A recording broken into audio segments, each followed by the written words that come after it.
Member from Powell River, Sunshine Coast. Thank you very much, Honourable Speaker, and I'm pleased to have an opportunity to speak to the Motor Vehicle Amendment Act and the various provisions within it that may or may not be of interest to British Columbians. But I think it's quite interesting that there are, obviously some things in this bill that raise some issues. And unlike my colleague, I am pulling into the left lane here to bypass all of you, hopefully to take an exit soon.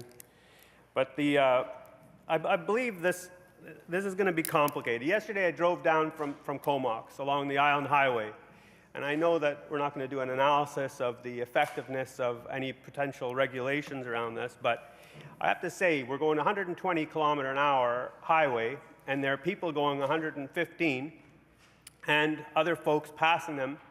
And some people are passing them at 118, and the people behind them, lined up 5 or 6, are going 120. So the left lane hog could be going under the speed limit, going faster than the car on the right, but there might also be a lineup of cars on the right. And this was the end of a weekend, Sunday afternoon, and clearly that there are a lot of cars on the road, as my colleagues who live up Island know. It's a good highway. I might say it was a highway built in the 90s. And it was built in order to encourage the economic development of the area and make sure that people had good transportation routes for goods and services. And sometimes it's frustrating, because sometimes it's frustrating when there are people who don't know how to drive properly. And fundamentally, what interests me is, why wouldn't the government start with an education program to ensure that schools that are teaching people to drive know the rules of the road and know that it's not appropriate to hang out in the left lane when there are cars going past you in the right.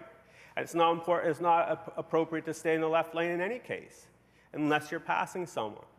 Of course, there are many places in our constituencies, in my riding, coming off the ferry. I don't suppose anybody would argue with 2 cars going off the ferry at once if that's how you're so ordered. My concern about this kind of rule is the ability to enforce it. The ability to enforce it in a way that doesn't bring the administration of our traffic laws into disrepute. I think we've had a number of these rules that the government wants to bring in. I'm not sure if they're distractions, or if it's just low-hanging fruit in the transportation regulation industry. No smoking when there's someone under 16 in the car. The various rules around other aspects that don't come to me right now, but I believe that this left-hand lane hog is one that everyone will agree with, but I don't necessarily agree that this is the most efficient or effective way of getting rid of the left lane hogs, unless there's some high-profile fine imposed on the driver in the left lane. Things that concern me more on our highways are people talking on the phone, people texting on the phone. We've seen no increase in the enforcement in our rural areas around those issues. And I think maybe sometimes the focus needs to be on aspects of driving that are of more immediate concern to most people. Yes, left lane hogs are bad for driving. They cause accidents just like speeders. I think the minister is lucky that the speed increases that he allowed for the Island Highway to 120 kilometers an hour, wet or dry, throughout the winter. He's lucky that we had a pretty dry season. I think that the minister should probably have a look at rules like that, which could potentially increase the number of injuries and fatalities, which I know that the ministry is concerned about because of their constant emphasis on how their stricter laws around drinking and driving have reduced the number of fatalities. So using that kind of concern for the public, that ethical stance about protecting people's lives, flies in the face of the government's unilateral attempt to satisfy the fast drivers by increasing driving speeds. I don't have a problem with 120 on the Island Highway. I do when you're hydroplaning. I do when it's pouring rain and when it's snow. And people are supposed to drive according to the conditions of the road. But there are no signs on the highway saying drive in accordance with the road conditions. Is there a law? Yes, there is. Is it effective? No. So I think the minister should be thinking about the curriculum for driving schools. I think the minister should think about how how drivers learn to drive in British Columbia roads, and have the enforcement, like we already have laws against, against left lane hogs. Let's face it. It's just sort of clarifying it, making it easier. You're not allowed to do, you can be pulled over for it. I'm not sure how the police are going to wait by the side of the road watching cars go by, because as the example I just used earlier, how do you know if the 6 cars behind the guy in the left lane are there because they've been waiting to pass them, or if they're all going the same speed and they're all going to go back into the right lane after? I saw it yesterday, and I drive a 120-kilometer highway to get here, and I don't make citizens arrests for people, but I do give dirty looks out my driver's side, I have to say. Now, I'm not sure I can teach everybody how to drive properly. I learned to drive in Montreal, so everyone has a lot to learn. But I do think that the importance of education and public information, maybe the government's going to wait until a couple of months before the next election before they start talking about all the great things that they're doing in highways. But I hope I'm just being cynical. I've got an assurance from a minister's facial expression that, in fact, they won't do that. But why not take a proactive step and do some public information spots on television or on the radio about the importance of obeying the rules of the road? I think that might, the reliance on a fine and the reliance on making it into a standalone piece of a section of the Act, I don't know if that's necessarily the most effective thing to do. And if the government is actually interested in being effective, I think that they could approach this issue not just with legislation, but with public announcements, with reinforcement of proper etiquette on our roads, as well as in our driving school educational system. I'm not sure why we don't have driver's ed in all our high schools anyway. I think that obviously when people are young, they learn habits that are taught early, and they can stay with those habits if they're the appropriate ones. What we have is, my colleague from Port Coquitlam was referring to the stereotype of the left lane hogs, but of course I'm going to be one of those stereotypes apparently in my later years.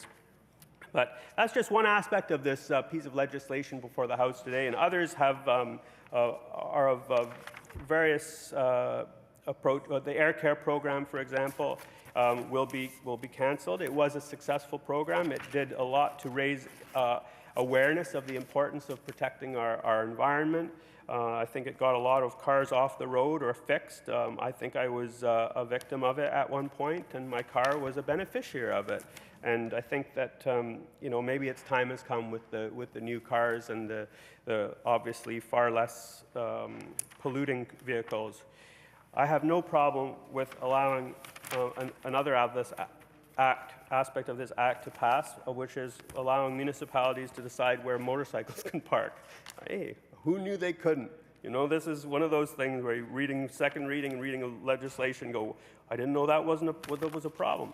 I'd like this ministry to focus on things that are issues that are actually of key concern to British Columbians, and there are other ways of promoting safety. And why not consider legislation that would make it illegal to get into a car with someone who's been drinking? Protecting young people, giving them some ability to stand up to peer pressure, to make it illegal for them to drive with their friends if they know their friends aren't able to drive. Why not to give kids an ability to say it's illegal for me to get in the car with you?